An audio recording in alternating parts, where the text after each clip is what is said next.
On se retrouve aujourd'hui pour un message concernant le solstice d'été qui aura lieu le 20 juin et qui sera suivi de la pleine lune le 22 juin. Avec ce solstice, on a accès à un portail énergétique.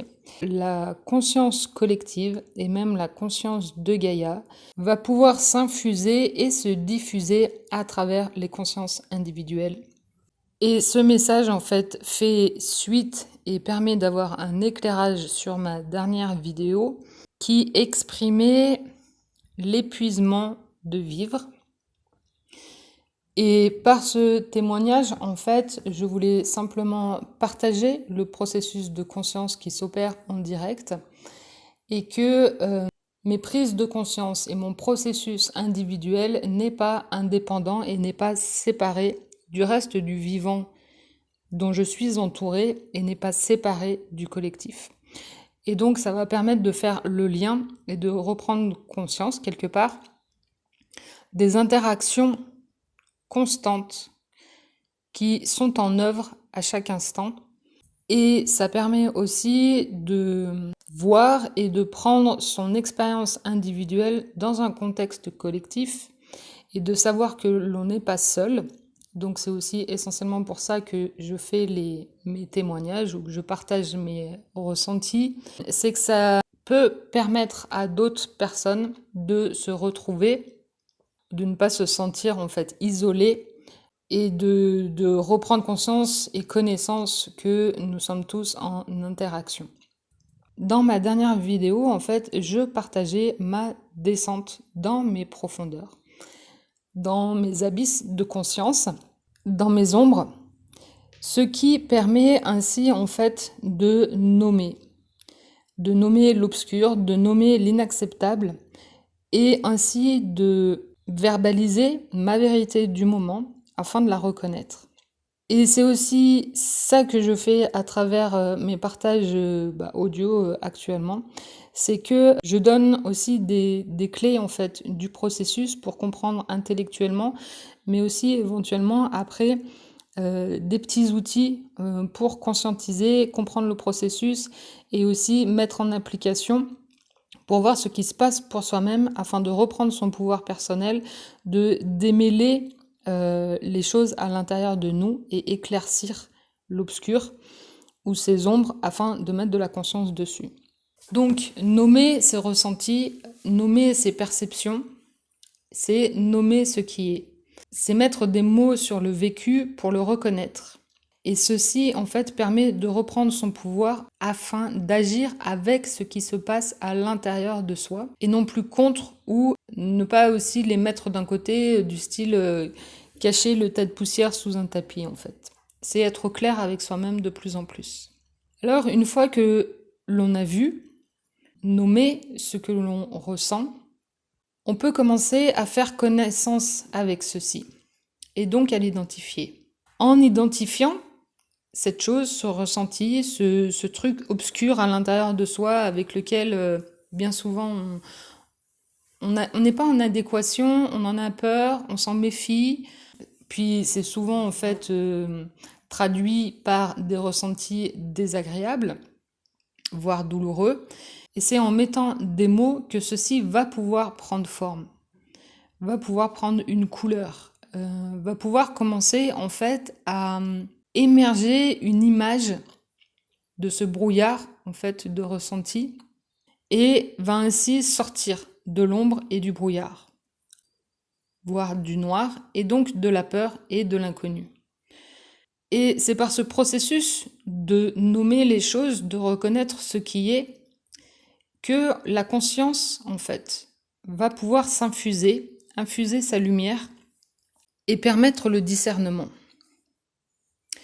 Et je laisse alors, en fait, le langage des choses qui apparaissent me parler, me montrer, en fait, le chemin et leur laisser un espace de parole, de discussion ensuite avec moi-même pour déblayer et faire connaissance. C'est laisser l'obscurité des sensations du corps se révéler afin de se les réapproprier. Et ensuite vient le processus d'intégration. Car si on a le courage, l'audace de voyager dans la profondeur de sa psyché pour aller voir ce qui fait peur, pour aller nommer l'inconnu, l'intégration passe par l'acceptation. Et c'est bien souvent en fait aussi une phase que je remarque difficile à faire, parce que accepter ce qui est, c'est comme se fondre en fait dans l'espace du soi, de la conscience supérieure, avec ce que l'on a réussi à identifier pour continuer à faire connaissance.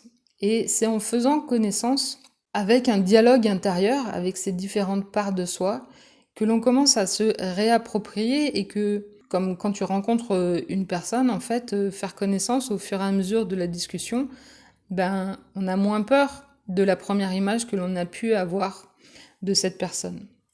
Et puis peut-être qu'au fur et à mesure, on va commencer à trouver des points communs ou des intérêts communs.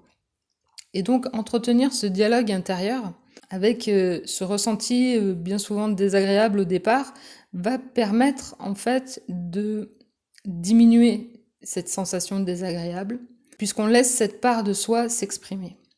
Et on va pouvoir aussi éventuellement arriver à comprendre en fait ses besoins, de quoi elle a besoin, et de comprendre pourquoi elle nous a été utile jusqu'à maintenant, et que si elle se révèle à notre conscience aujourd'hui, c'est que peut-être il est temps en fait de la réintégrer, qu'on n'est plus en résistance avec cette partie-là, elle va plus être hors du champ de notre conscience. Et c'est ça l'intégration, c'est accepter cette part que l'on croyait peut-être pas belle, pas jolie, inacceptable, va commencer son intégration, que ça est monté à la conscience. J'ai remarqué que des fois, c'était même plus une question, elle était intégrée pratiquement tout de suite. Et c'est dans cet espace où l'on fait face à cette part de soi qui commence en fait à s'insuffler un nouveau souffle. Comme une nouvelle vision, on a alors accès à un autre angle de vue. Et alors se pose un regard de tendresse, de compassion qui vient de notre être, du soi, de la conscience supérieure. Et l'intégration s'opère lorsque l'on regarde avec amour ce qui était indicible et obscur jusqu'à maintenant. Et comme je te disais, en fait, l'intégration se fait lorsque l'on s'aperçoit que les larmes qui surviennent ne sont plus à cause de l'incompréhension que l'on pouvait avoir d'un ressenti dû à une situation, mais quand, en fait, les larmes apparaissent parce que le cœur déborde d'amour. C'est comme s'il était presque trop petit face à l'immensité de l'amour qui se véhicule entre chaque personne, et que l'on reconnaissait qu'il existe à chaque instant, dans toutes les relations, entre le vivant, qu'il est le vivant lui-même qui nous entoure. Et ces larmes sont alors la reconnaissance de la beauté sur terre, de ce qui est important, de ce qui se vit à chaque instant, lorsque le regard de l'être contemple le monde avec et dans l'amour. C'est parce qu'on a le courage de voyager dans les profondeurs de la psyché que le cœur peut s'ouvrir encore plus. Et l'évolution de la conscience se fait par la conscience du cœur, qui lorsqu'il reconnaît les parts qui lui manquaient, qu'il croyait effrayantes, qu'il croyait souffrantes, que la conscience du cœur peut alors ensuite s'ouvrir, s'expandre et aimer davantage par la compréhension, la compassion et la reconnaissance du manque qu'il a réintégré. J'apprends ainsi avec mon esprit, mes sens et mon expérience. J'incarne alors l'immanence, le processus qui vient du dedans, parce que je suis allée visiter mes profondeurs. Alors, ce solstice d'été du 20 juin, qui est le jour le plus long, c'est un portail énergétique où les énergies du soleil sont fortes. C'est comme si on avait accès à ces énergies de la conscience universelle qui s'infusaient au niveau collectif et individuel, permettant ainsi une luminosité de la conscience, où l'on prend conscience du chemin que l'on a parcouru jusqu'à maintenant. Et par cette conscience, cela permet aussi de réhabiliter l'obscur. Au même titre que la lumière, venant de la conscience du cœur, les deux peuvent alors s'exprimer pleinement. Changer son angle de vue pour regarder dans la globalité et non plus dans la dualité. C'est reconnaître la beauté du monde, l'amour qui demande à être révélé entre les êtres vivants.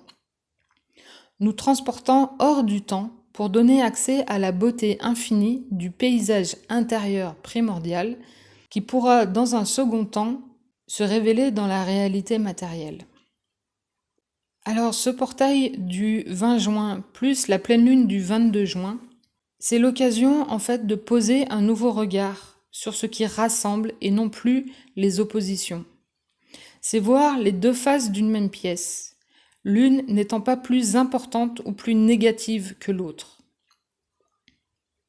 C'est comme ça que l'on va vers l'unité, que l'on réunit les parts de soi, que l'on rassemble toutes les parts de soi pour reconnaître que l'on est le vivant en lui-même, l'amour qui ne demande que à se diffuser dans toutes les relations dans le vivant.